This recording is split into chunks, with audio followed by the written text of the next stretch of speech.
G'day all, this is Gary Patni on the Keith Andrew Show. Please subscribe, like. Keith's doing a great job. I'm really appreciative of the opportunity to be part of this. Look us up. Thank you.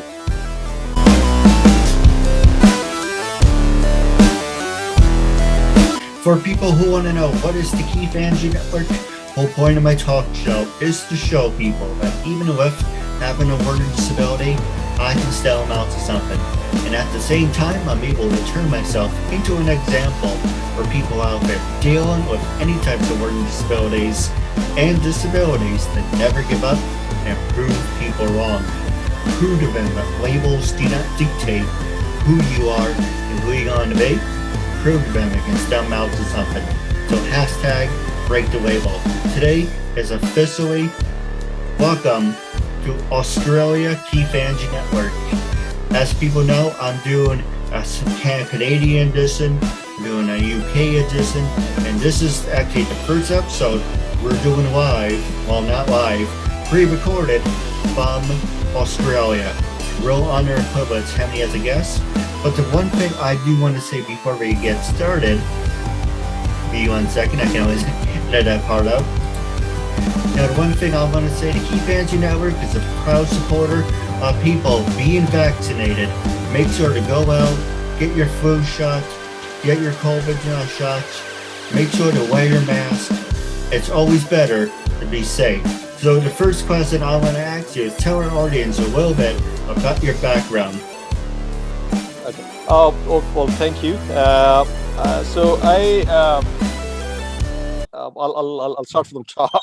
I originally from India, but been in Australia about 10 years now. I moved actually from the United States. So from India, moved to United States, was there 11 years, living, working and enjoying the United States, American life, or across Minneapolis, Florida, Seattle. So been everywhere. I moved to Australia as a lifestyle choice decision. I love Sydney. Have two kids, so this is a great place for me to raise my family.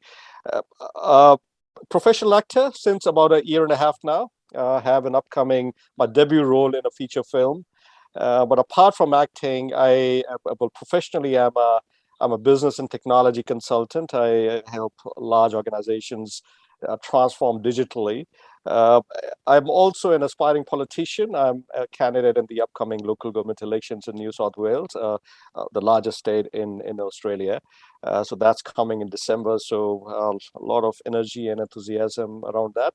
But acting works perfectly well with everything else I'm doing. It's something that I'm deeply passionate about. Helps me uh, uh, bring out the creativity that I think is very critical to everything that I do. So now happy to be here. And then, by the way, Keith, big fan of what you're doing. But I should mention my upcoming film, Public Eye, is actually based on some of the themes that you are passionate about yourself.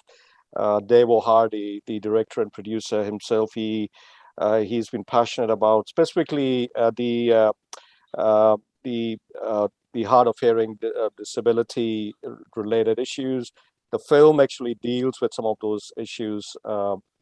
His previous film was around Australian Sign Language, by the way, the first ever feature film to actually feature sign language as a key component of the film. So I'll take a pause there, but great to be here. No, absolutely. Now, I'm just looking at your profile.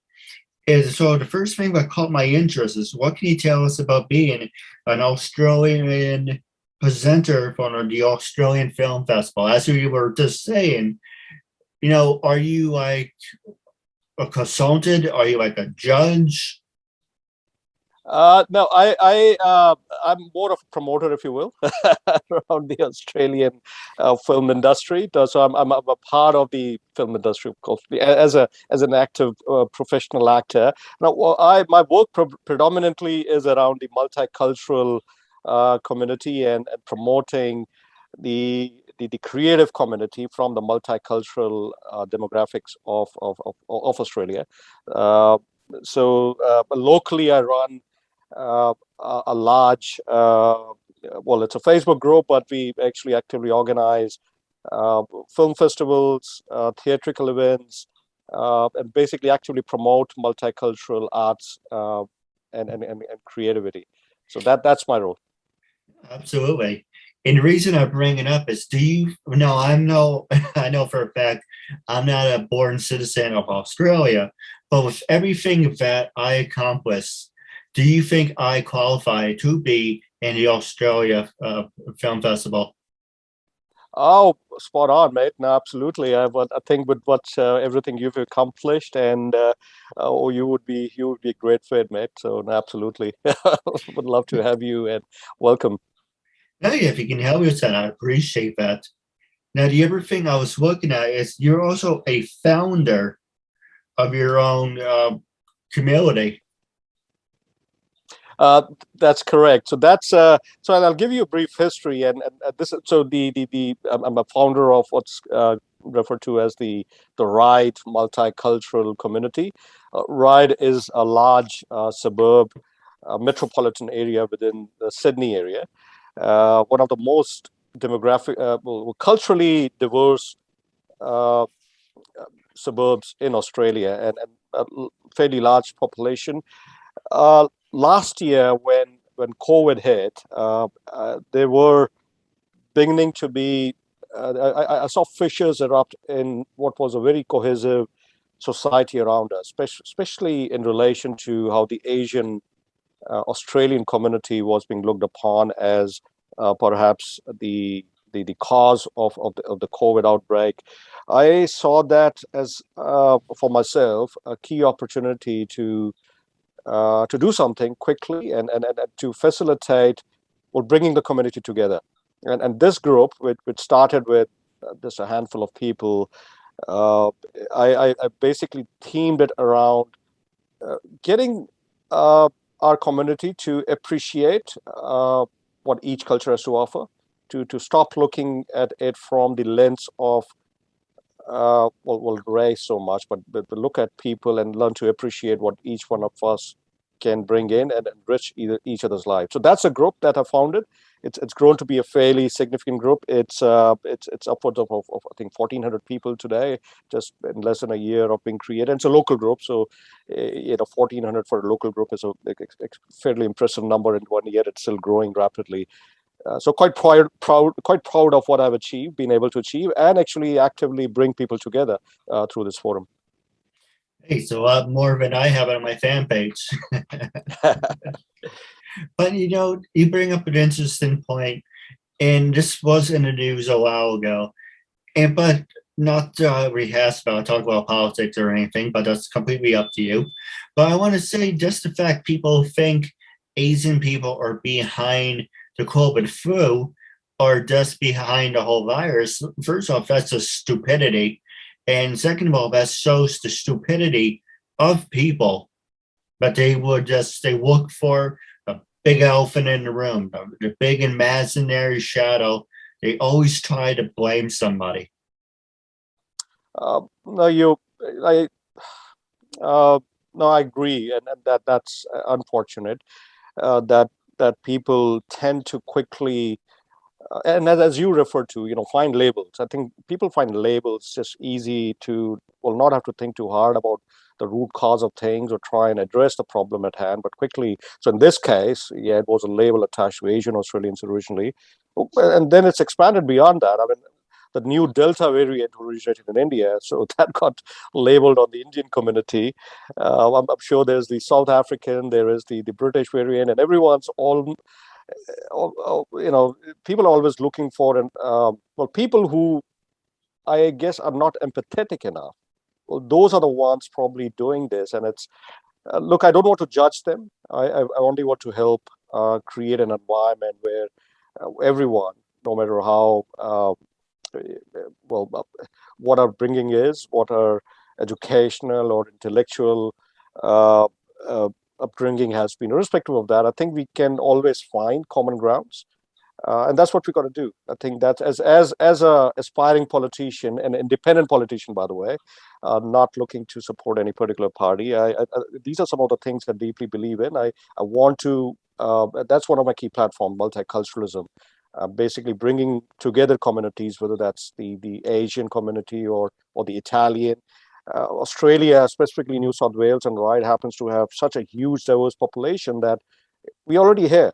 We just need to find those common grounds to love and respect each other, and that's what I'm actually working towards. No, absolutely. I'm a Democrat, but I'm not saying that or have a party or anything, but just the fact, there are some normal Democrats that do, the work, and then you have people who are on the left who are completely, like I said, uncensored, batshit crazy, and then you have Republicans who are on the right, and they're out of their freaking minds. But the biggest thing why I hate Republicans and I hate Democrats is they never get shit done. They stand there and they argue and they argue. It's like less talking, more action. I have some great ideas. Get the homeless people off the street, put them in hotels. You get a shower, a shave, then say, you know what? You're gonna serve your army. You serve your country. Put you in the army. You can fix tanks. You can get a job in a warehouse. If you took every single homeless person off the street, the economy would look slightly better. Now, I'm not saying that's an overnight sensation or anything, and I'm not one to talk about politics because I'm not qualified. But if people worked and stopped complaining and pointing their finger at people, with the whole coronavirus, people need to be vaccinated. You look at, there's some hospitals in America that are being overrun. All those is because those are the anti-vaxxers. So if someone needs like a heart attack, someone's having a heart attack or a stroke, like, oh, sorry, we're booked. I say, nope, this person comes first. They're having a heart attack and stroke. You had your chance to be vaccinated. Now you're going to live with your mistake. That person comes first, and the anti-vaxxers can just step aside and let the real problems be done. But, that's only one man's opinion. But do you agree or disagree? Oh, totally agree. And look, I understand American politics fairly well, having spent 11 years there. Australian politics is not too different, unfortunately.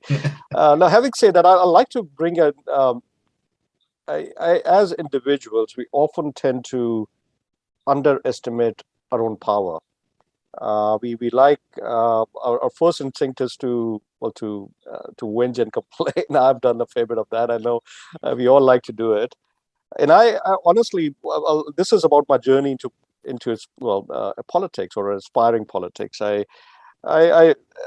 realized a while ago. Look, I can there's things I can do, or at least try and do, and that's the reason I am stepping in. I'm tired. I'm just sick and tired of politicians who we don't like governing our lives, right? And I think all of us just need to step in. I know you may think, oh, you're not qualified for politics. Well, no one else is. Do you reckon the people in the power are qualified? Why the hell are they? We just need to get rid of them. And I think people like us need to step in and take it seriously. And for me, that was just the awakening. I'm not, I haven't, you could argue I'm not qualified in politics because I haven't gone through the political school, if those exist. That doesn't matter. Politics and this issues like the one you just referred to around vaccination as an example, or anything else, they people like you and I who understand this fairly well from an individual standpoint just need to step in and try and get in there, get inside, because if we are inside, we can change things. But spot on about vaccination specifically. I have been fully vaccinated. I honestly don't realize what the people who keep complaining, what are they complaining about? I mean, it's not the first time the world's seen a vaccine, and half the population wouldn't exist if we didn't have the vaccinations that exist, because there will be all kinds of diseases running around. So, and people complaining are generally, I'm sorry to say, they're not using their minds. I mean, it's, they're questioning science. They're questioning the huge amount of money and side effect research the extremely qualified people who did manage to bring it out fairly quickly. But it's not like they just threw this vaccine at us. It's been tested. It's been uh, just yeah. We all need to get back to normality, and the vaccine's the only way. And if we don't, obviously the world will be a much horrible place. And I agree. I think we should let people not vaccinated not access health services, police services. Seriously, I think I'm not trying to sound authoritarian. If I were in politics, I wouldn't be enforcing any of this. By the way, a disclaimer. I'm just trying. Well, I'll try to nudge people, to influence people, and I think that's the way in democracy. That's the right way forward. So we'll still have these issues. We'll still have anti-vaxxers. Look, we'll leave them aside. We'll try to convince them. If they don't get convinced, let's just keep moving. We will keep doing what needs to be done. So, Well, let me ask you this, and I can ask you to a different subject. Why aren't these people saying the same thing about, the flu shots or smallpox? What's in it? It's baby stem cells or fetuses, or I don't know. I don't want to know what the hell is in it. All I want to know is, will it make me feel better and will it protect me? That's all I care about. I don't want to know. I worked at Yankee Candle, and I get a lot of stupid questions. Oh, what could you tell me about this candle? What's the ingredients? I'm like, you want to know the ingredients of a candle? First off, you're not eating the damn thing. And then the other question, like, is this candle fresh? Yeah, I just made it this morning. You'll come in the back. I can teach you how to make candles. I mean, it's good to, ask questions, but at the same time, why? And I shouldn't be told. A lot of people say I had diarrhea in the mouth. Just shut up and do what you're told. It's not that hard. But the other question I want to ask you is, before I pass the show over to you, is, besides me, obviously, have you worked with people with disabilities, and are you willing to work with people with disabilities? Passing the show over to you. Yeah, no, like as mentioned, my upcoming feature film, Public Eye, that's directed, produced by Devo Hardy, who does himself have a disability. Well, he's more able than any person I've come across, by the way. His last feature film, which kind of give you the context of his new feature film, called Silent Agreement. It was the first feature film to have the Australian Sign Language. So the main characters were people with speech impediments, and there was been a big advocate, a huge influence in the industry. And like yourself, I remember reading one of his interviews where I think someone questioned whether with his speech impediment he could ever actually be a director, and he said, "Well, I'm going to prove them wrong," and he has. The latest film, Public Eye, well, not only addresses some of that, the I guess acceptability and well, issues around something like a speech impediment or disabilities in general. I mean, that's one theme of the feature film. Apart from that, it also deals with some extremely important contemporary issues around this new internet age. This celebrity in the feature film Public Eye, who Dewa Hardy is playing, a children's entertainer, happens to publish something online which was meant for only private consumption, some adult material, which gets leaked and becomes viral, and the impact of that on him, on people around him, the unfortunate consequences of living in this extremely viral and almost insensitive internet age, where and it's a brilliant film. I have a cameo role. I'm playing a school principal, Rohan Khanna, trying to keep some really interesting, not so easy to handle school kids under control. Was really fun playing that, and under Devo's direction was a great experience. It's my debut role. I'm looking forward to possible more opportunities in major productions like this one.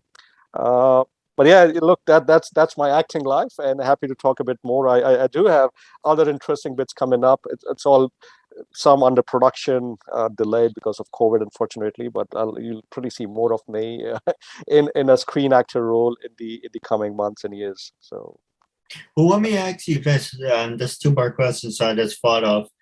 Would you, well, trying to find it in a different way I can ask, what is more important to you, being an actor or getting into politics?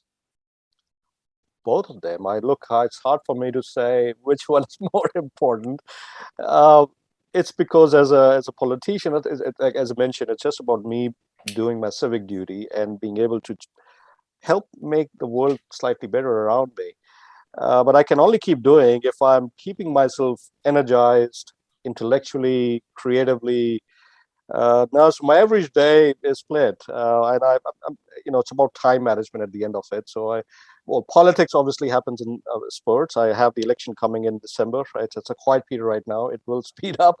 I'll be campaigning very actively in the coming weeks. For now, the focus is more on.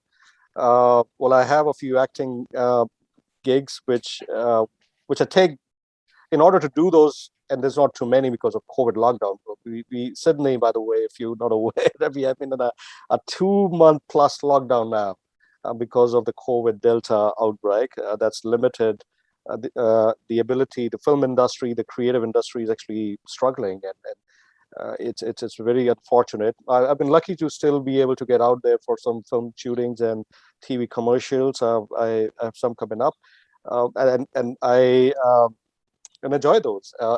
Those are my breaks from my regular professional business technology consulting job, which I enjoy, but I need those breaks. So these are the creative breaks that I look forward to. So sorry, long answer. Politics, business consulting, acting, and my kids. they're, they're all very equally important, I would say. I don't want to prioritize any of them. I agree with you. Now, I do have a couple questions for you off the air, but let me ask you, have you ever been to the United States? And that sounds like an oxymoron. But the reason I asked you is you ever been to the United States is I think you would be a great guest to be on Bill Maher. So I lived in the United States before moving to Sydney. But Bill Maher, I'm not aware of that, but sounds great. Well, Bill Maher, it's like he had Politically Correct. Now he has his own TV show on HBO, The Real Time with Bill Maher. Okay. Oh, yeah. Sounds like what I would have loved to do. No, but no, yes, I thoroughly enjoyed. I lived. I was not acting or politically active back when I was in the United States. Still, my growing up years, I would say I was professionally working. No, but I thoroughly and I do appreciate and understand the American life from that's why different perspective. Having lived in the Midwest, Minneapolis, lived in Tampa, Florida, the down south, and then I guess maybe the more well, Seattle, the slightly more upwardly mobile and maybe possibly more progressive in some ways, I would say. I don't know, depending on who you talk to, but there's different demographics. So I understand both the West and the East and the South. So yeah, I would love to actually provide my perspectives on the American politics or the political life. Now now seeing that from outside, by the way, which is a different perspective from inside.